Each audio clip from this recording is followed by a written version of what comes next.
Bismillahirrahmanirrahim. Alhamdulillahirabbil alamin wassalatu wassalamu ala asrafil anbiya'i wal mursalin sayyidina Muhammadin nurika sari wa madadikal jari wa jama'ana ya Allah biha fi kulli atwari wa ala alihi wa sahbihi ya nur. Subhanaka la ilma lana illa ma 'allamtana innaka antal alimul hakim. Rabbi shrah li sadri wa yassir li amri wahlul 'uqdatam min lisani yafqahu qawli. Assalamualaikum warahmatullahi wabarakatuh.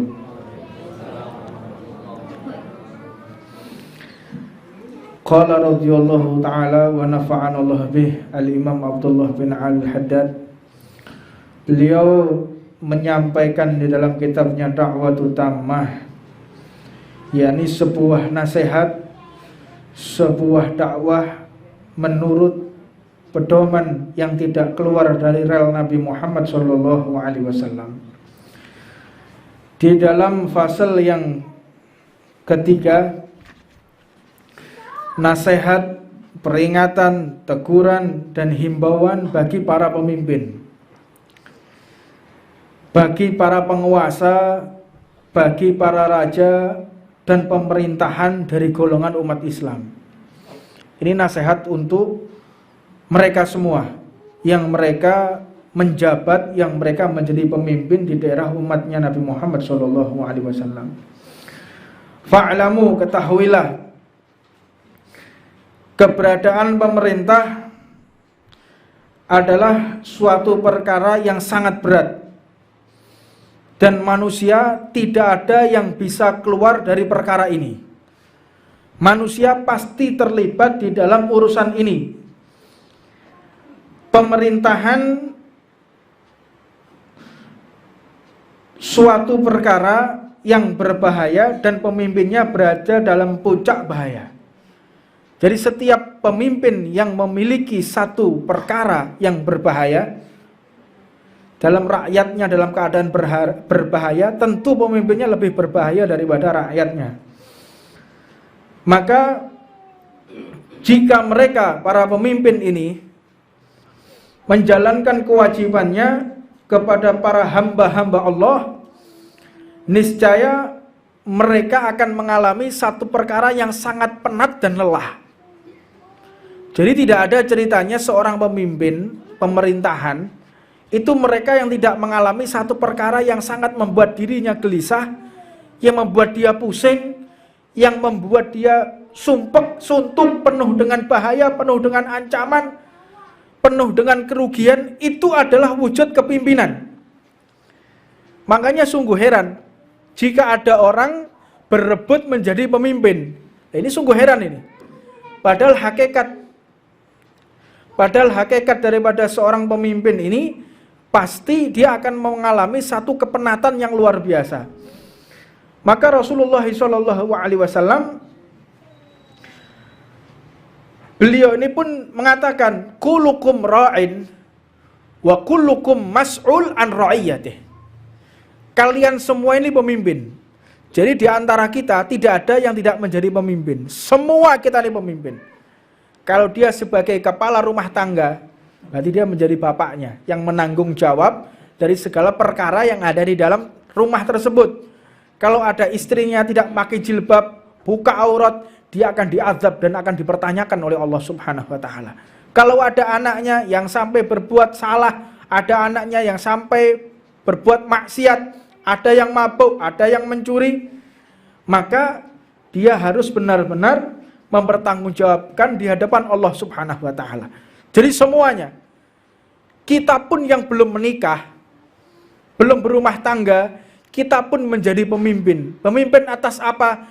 Atas segala panca indera yang Allah berikan kepada kita. Itu akan ditanyakan kepada Allah. Ditanya oleh Allah, bagaimana engkau menggunakan kedua matamu, bagaimana engkau menggunakan telingamu, bagaimana engkau akan menggunakan tanganmu, seluruhnya akan diadili oleh Allah Subhanahu wa taala. Maka Rasulullah SAW mengatakan, innakum satahrisuna 'alal imarah Wa innaha saqawnu nadamatan yaumal qiyamah. Sesungguhnya kalian kelak akan berebut kepimpinan. Kelak kalian akan berebut menjadi penguasa. Kelak kalian akan mempertaruhkan segala apapun yang kalian punya untuk menjadi kepala di dalam satu pemerintahan. Ini Nabi Muhammad sudah mengatakan demikian. Wa innaha, dan sesungguhnya hal itu akan menjadikan penyesalan di hari kiamat nanti. Kalian akan menyesal. Tidak ada satupun pemimpin di muka bumi ini yang tidak menyesal ketika nanti di akhirat. Makanya kalau ada orang menjadi pemimpin, lalu dia bisa menikmati kepemimpinannya, tidak akan dia mampu untuk berbahagia di akhirat. Orang yang menjadi pemimpin di dunia, tentu dia akan sengsara dan sangat susah hidupnya. Waktu untuk keluarga berkurang, waktu untuk dirinya berkurang, semuanya berkurang. Nah, beda dengan orang sekarang ya. Berlomba-lomba untuk menjadi pemimpin. Nyogok sana, nyuap sana, bayar, pakai kalau sudah mau pilkada, ngamplopi kepala-kepala tokoh-tokoh agama, diamplopi, didatangi untuk supaya nanti mendukung dia. Ini terjadi kata Rasulullah SAW. Nabi Muhammad ini mengatakan kepada kalian para pemimpin, Allahumma man wali min amri ummati syai'a fasaqqa alaihim fashkuk alaih. Ya Allah, barang siapa yang memimpin sebagian dari umatku lalu memberatkan mereka, ada pemimpin memberatkan umat Rasulullah, fasyaqqa alaihim fashkuk alaih. Ketika memberatkan umatku, maka beratkanlah atasnya. Jadi orang kalau sudah memberatkan umatnya Rasulullah, jadi pemimpin, belum menaikkan BBM, belum menaikkan tarif listrik, menambah, menjadi berat atas kepemimpinan dia, menjadi berat umatnya Rasulullah, maka dia akan diperberat ketika nanti menghadap kepada Allah Subhanahu wa taala. Man min walin ala nasi ila ji'a bihi yaumal qiyamah maghlulatan yadahu ila unuqih. Jadi tak seorang pun yang memimpin manusia kecuali kelak di hari kiamat akan datang dalam keadaan terikat tangannya. Terikat tangannya ila unuqih. Jadi seperti ini posisinya, ditekuk. Ditekuk begini, nempel antara leher sama lututnya, ditarik begini oleh malaikat. Fakkahu adluhu wa abqahu jawrahu. Maka semua pemimpin itu akan diberlakukan sama oleh Allah. Dia baik atau tidak baik, ya. Dia baik atau tidak baik dalam keadaan seperti itu. Maka yang bisa melepaskan ikatan di tangannya dan bisa membuat dirinya tegak lagi, yaitu keadilan yang telah dia perbuat. Ketika dia berbuat adil, ketika dia berbuat amanat, tidak berbohong, tidak berkhianat, maka terlepaslah ikatan tersebut. Jadi tanpa terkecuali, siapapun yang menjadi pemimpin akan diikat oleh Allah Subhanahu wa taala. Makanya banyak orang nggak mau jadi pemimpin. Ini jadi pemimpin jadi rebutan, naudzubillah min dzalik. Atau sebagai kezalimannya dia akan menghukumnya. Jadi ikatan itu akan menjadi tambah seret, tambah ditarik, tambah terbelenggu, tambah antara leher dan lututnya semakin bertemu dan semakin keras ikatan tersebut sehingga dia sampai menjulurkan lidahnya, naudzubillah min dzalik. La yawadanna rijalun law anna dawaibahum mulaqatun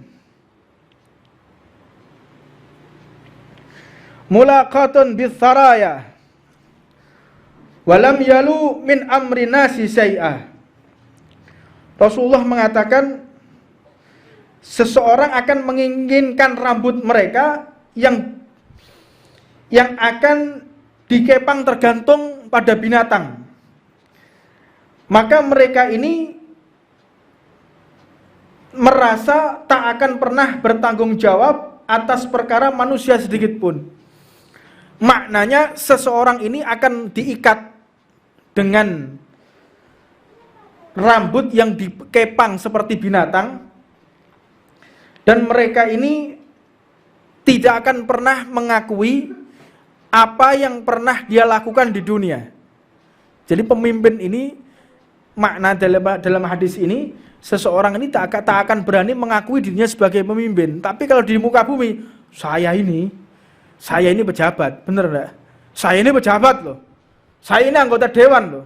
Saya ini seorang gubernur. Saya ini seorang pemerintah.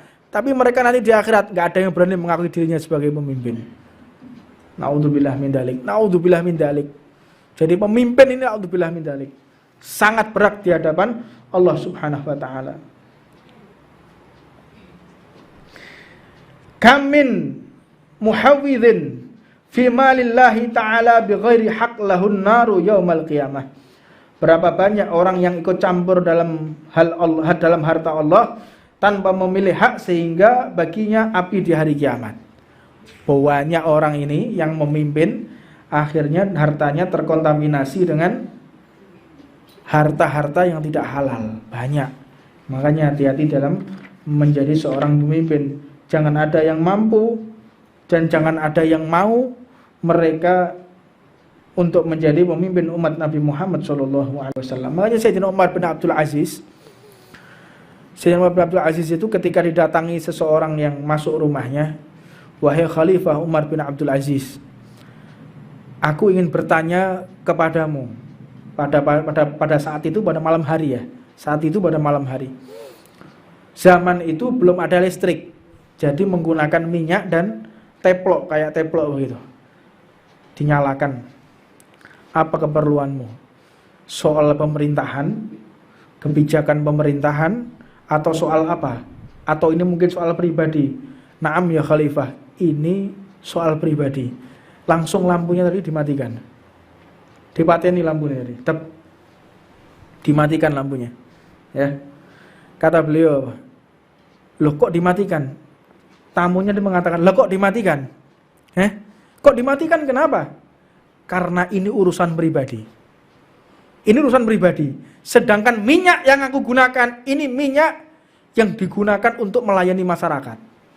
Jadi tidak berani menggunakan minyak untuk urusan pribadi. Sekarang lihat, mobil plat merah digeng lencer, ya, itu untuk tugas itu, untuk tugas negara. Kita bisa melihat satu yayasan Makbaroh, saya pernah melihat yayasan pengurusan pemakaman, entah itu Sunan Bonang, entah itu Sunan Ampel, digawe keliling. Itu pegawai zalim yang seperti itu akan ditanya oleh Allah Subhanahu wa taala. Keluarnya mereka tanpa ada keperluan yang berkaitan dengan masalah urusan Makbaroh misalnya, atau urusan pemerintahan, maka berapa itu yang sudah digunakan uang rakyat yang dia gunakan secara haram. Hati-hati. Kita bisa lihat, biasanya rumah dinas digunakan untuk keperluan pribadinya. Kan sering kita lihat, listriknya, mungkin airnya, mungkin hal-hal yang tidak keperluan rakyat, tidak untuk keperluan umat, tidak untuk keperluan yang sifatnya umum, untuk pribadi, untuk keluarganya, untuk golongannya. Yang kau gunakan adalah uang rakyat dan kau akan ditanya oleh Allah Subhanahu wa taala. Enggak mudah menjadi pemimpin. Makanya setiap perkara pakai beda motor plat abang, hati-hati loh, Pak. Pakai mobil dinas, itu hati-hati loh. Anda gunakan selain keperluan dinas itu haram hukumnya. Ini adalah satu amanat yang Allah berikan kepada seorang pemimpin pemerintahan. Kadang-kadang digunakan yang nggak masuk akal. Ya, ini perlu dipahami ini. Perlu orang mengerti. Makanya rusaknya zaman ini karena orang tidak mengerti di dalam bab pemerintahan. Banyak orang sok mengerti pemerintah, tapi dia nggak tahu mana yang haknya rakyat dan mana yang kewajibannya yang harus dia tunaikan, itu dia nggak tahu. Makanya nggak karu-karuan negara kita. Karena banyaknya bala yang Allah turunkan kepada mereka yang tidak mengerti dalam hal ini. Sedangkan satu kisah Sayyidina Ali karamallahu wajha wa radhiyallahu ta'ala anhu. Sayyidina Ali karamallahu wajha. Kenapa dikatakan karamallahu wajha? Kenapa? Karena Sayyidina Ali ini tidak pernah sekalipun melihat auratnya. Jadi tidak pernah tahu auratnya itu seperti apa mulai beliau balik sampai beliau wafat, nggak pernah tahu. Lah kok ada orang yang tahu beliau ini nggak pernah lihat auratnya? Yang pertama dalilnya beliau ini pernah ditantang oleh seorang Yahudi. Ditantang oleh seorang Yahudi yang meneliti kehidupannya Sayyidina Ali. Engkau adalah seorang jagoannya umat Islam, seorang pemuda jagoan, berani, masih muda, jagoan betul Sayyidina Ali. Nggak ada yang berani menghadap Sayyidina Ali karena pintu Khaybar pun ditendang sama Sayyidina Ali. Luar biasa Sayyidina Ali ini. Maka ayo engkau bertanding atas nama agamamu demi kehormatan agamamu. Berani Sayyidina Ali. Bukan untuk kehormatanmu, untuk kehormatan agamamu. Ayo kita bertanding. Jangan engkau mempermalukan agamamu, ya. Ketika datang, pas berhadapan-hadapan disaksikan banyak orang, lah kok Yahudi ini membuka celananya. Ya, membuka celananya. Telanjang, dia nggak pakai celana dalam, dibuka, kelihatan kemaluannya, langsung lari Sayyidina Ali. Lari ketakutan, kata Sayyidina Ali, aku kalah dengan dia. Dia tahu kelemahanku, kalau aku tidak pernah sekalipun melihat aurat. Nah ini, Sayyidina Ali juga tidak. Jadi Sayyidina Ali bukan pamer ya, saya ini nggak pernah lihat aurat, enggak. Dengan kejadian itu akhirnya terbongkar amaliyahnya Sayyidina Ali. Jadi seseorang itu seperti itu. Jadi bukan menceritakan saya ini ini terpaksa. Kenapa engkau lari? Mohon maaf, aku lari sebelum bertanding karena aku memang tidak pernah melihat aurat. Dia membuka aurat. Bahkan auratku pun sendiri aku tidak pernah melihatnya. Makanya dikatakan karamallahu wa ajha. Makanya orang kalau pengen dak pikun, orang kalau kepingin dak pikun, satu caranya, jangan kita melihat air kencing kita atau kotoran kita. Karena orang kalau melihat kotoran air kencing atau kotoran buang air besarnya itu akan menurunkan kecerdasan. Yang pertama, kecerdasannya akan menurun, lalu tambah pikun. Jadi dia tambah pikun, susah untuk mengingat daripada perkara-perkara yang baik, tapi mudah mengingat perkara-perkara yang buruk. Ya, hati-hati kalau kita lagi mandi, itu kalau bisa kita thalabul ilm ini telesan kalau bisa. Ya, kecuali sudah benar-benar tidak bisa di tempat yang dingin misalnya, atau kita lagi bepergian susah. Tapi kalau di rumah, kalau bisa sediakan sarung, 3 telesan. Jadi ketika kita mandi, sak sarung-sarungnya, mandi sama sarung. Jadi kita tidak akan melihat aurat kita. Ini amaliyah yang wajib kita kerjakan. Dan insya Allah kalau kita kerjakan, kita akan mudah bermimpi bertemu dengan Nabi Muhammad SAW. Ini salah satu kiatnya, mujahadahnya orang akan bertemu dengan Rasulullah SAW. Maka Sayyidina Ali ini, jika terkumpul harta di Baitul Mal, maka Sayyidina Ali ini senantiasa membagikan hingga tidak tersisa 1 dirham pun. Jadi tidak ada yang namanya APBD, APBN yang tertimbun, itu tidak ada. Ini kritikan juga untuk pemerintah. Kadang-kadang APBD, APBN yang masih tersisa digawe bancaan, Pak. Iya, digawe bancaan. Oh, ini tidak ada yang meminta kok dari pondok pesantren. Oh, ini tidak ada kok minta dari yayasan yatim piatu. Ya sudah, gimana? Ya kita harus habiskan, kita harus nolkan. Hati-hati. Kalian akan disidang oleh Allah Subhanahu wa taala. Makin harus disampaikan ini. Ya, ini tugas saya untuk menyampaikan kepada orang-orang yang para penguasa pemerintah. Ini tugas saya menyampaikan apa yang telah disampaikan oleh Imam Abdullah bin Alwi al-Haddad. Jadi tanpa sensor ini harus disampaikan memang. Mau suka tidak suka, ya ini keadaan kita. Kemudian Sayyidina Ali ini melakukan sholat di Baitul Mal tadi, di lumbung makanan tadi. Beliau sholat, setelah dibagikan tidak tersisa 1 dirham pun, tidak tersisa satu biji gandum pun, tidak tersisa semua yang harus dibagikan. Beliau pun sholat dan menjadi saksi atas perlakuan beliau. Ya Allah, aku sekarang sholat dan menjadi saksi daripada perkara yang telah aku lakukan. Ini yang dilakukan oleh Sayyidina Ali bin Abdul Aziz.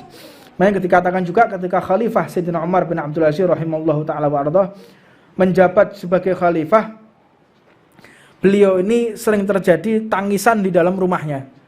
Jadi khalifahnya Sayyidina Umar bin Abdul Aziz, beliau ini mengatakan bahwa beliau ini termasuk orang yang termasuk khalifah, ya. Kalau seandainya ada khalifah Khulafa Ar-Rasyidin, beliau ini yang ketujuh. Jadi ada perkara yang mengatakan beliau ini yang kelima, itu enggak mungkin. Beliau bisa menandingi Sayyidina Hasan dan Sayyidina Husain. Jadi masih ada Sayyidina Hasan, Sayyidina Husain, Sayyidina Ali Zainal Abidin, ahli baitnya Rasulullah yang meminum langsung air ludah Nabi Muhammad SAW. Jadi beliau ini yang khalifah yang ketujuh mungkin atau yang kedelapan. Kalau seandainya beliau ini ada. Makanya khalifah ini zaman dulu tuh benar-benar jaya umat Islam. Dan jaya seluruh orang yang bukan Islam. Orang yang bukan Islam jaya, orang yang di luar Islam pun jaya. Karena apa? Karena dipimpin oleh mereka yang adil dan menegakkan syariatnya Allah Subhanahu wa taala. Beliau ini seringkali membuat menangis keluarganya. Wahai khalifah, sudah tidak ada makanan di rumah. Wahai khalifah, engkau sekarang sudah miliknya umat. Engkau tersenyum kepada istrimu pun sudah tidak. Engkau sudah tidak bisa lagi untuk mendidik anak-anakmu. Dirinya semuanya untuk umat. Ya, saya kira gak Pak, jadi pejabat tambah makmur ya. Asalnya gak di sepeda motor, jabat duwe sepeda motor. Asalnya gak jabat, duwe jabatan, malah jadi punya mobil, punya segala macam dari jabatan tadi. Kif ada. Ini benar-benar harus vulgar, benar-benar harus dipengerti ya. Ini ada daripada satu perkara yang wajib seseorang itu mengetahuinya. Jangan sampai kita tidak tahu. Jangan sampai kita menjadi pemimpin. Jangan sampai menjadi pemimpin yang zalim kepada rakyatnya. Tapi tatkala seseorang sudah benar-benar menjadi pemimpin dan dia amanat dan rakyatnya pun mencintai, menegakkan keadilan, maka setiap hari dia dihitung umroh dan haji di hadapan Allah. Bendino haji, bendino umroh. Setiap hari bersolawat 100.000 kali, setiap hari berzikir 100.000 kali, setiap hari beristighfar 100.000 kali. Kalian mampu 100.000 kali sehari? Nggak mampu. Solawat 100.000? Nggak mampu. Jadilah pemimpin tapi adil. Semua itu akan dapat kalian lakukan setiap hari. Dan seperti kalian menghatamkan Al-Quran 100 kali. Menghatamkan Al-Quran 100 kali dalam sehari. Kalau kalian benar-benar menjadi pemimpin yang adil di antara umat Nabi Muhammad SAW. Untuknya ini sebagai peringatan dan untuknya ini sebagai perkara yang benar-benar wajib kita pahami, wajib kita pikirkan. Jadi pemimpin tidaklah mudah, jadi pemimpin tidaklah gampang, tapi jika kalian bisa amanat, benar-benar bisa mengemban amanat ini, maka tentunya kalian akan mendapatkan posisi tertinggi di hadapan Allah Subhanahu wa taala. Makanya kalau seorang pemimpin itu gak usah umroh, Pak. Harusnya ya. Gak usah umroh, gak usah haji. Kalian sebagai pemimpin sebuah negara mayoritas umat Islam, setiap hari sudah dihitung umroh dan haji. Jadi umroh haji itu tidak penting bagi seorang pemimpin yang adil. Tak usah. Karena setiap hari engkau sudah haji dan umroh. Ya, mudah-mudahan Allah Subhanahu wa taala menyelamatkan kita. Dan kalau memang Allah Subhanahu wa taala mentakdir kita menjadi pemimpin, semoga Allah membantu kita. Membantu dan memberikan hidayah petunjuk kepada kita sehingga bisa adil di antara umat Nabi Muhammad sallallahu alaihi wasallam. Rabbana atina fid dunya hasanah wa fil akhirati hasanah wa qina adzabannar. Wa alamana wa sayyidi al-habib Umar Muhammad Sulaiman Hafid wa alamana wal habib Ahmad Jamal bin Tawabin wa barakatuh ila hadratin Nabi Muhammadin sallallahu alaihi wasallam. Al-Fatihah.